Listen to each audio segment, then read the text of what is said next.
If you want to watch a World Cup game coming up in North America, you have to pay literally hundreds of dollars. Whereas in ancient Rome, if you wanted to watch a premier gladiatorial fight, you would get in entirely for free. It's very likely that you'd be fed whilst you were watching this cruel blood sport.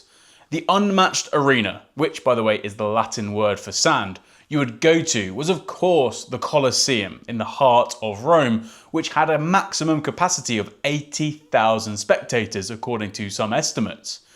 You would see hand-to-hand combat, fighting wild beasts, the execution of criminals, and even mock naval battles. It would have been a sight to behold. Whilst entry was free, like I said, the Roman social hierarchy was clearly on display in the Colosseum. The bottom tier of seating was of high quality stone and had the best view. This was reserved for those in the senatorial social class. The next tier up was for the equestrian order, or the knights as we might say.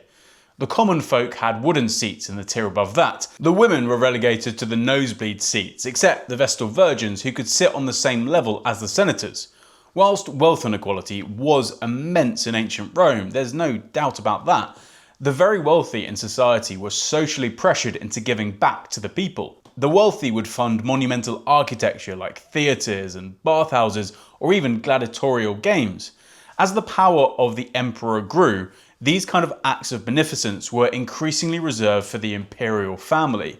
These Romans, now relegated to the higher tiers of the Colosseum, once commanded the whole Mediterranean. Now they only longed for bread and circuses.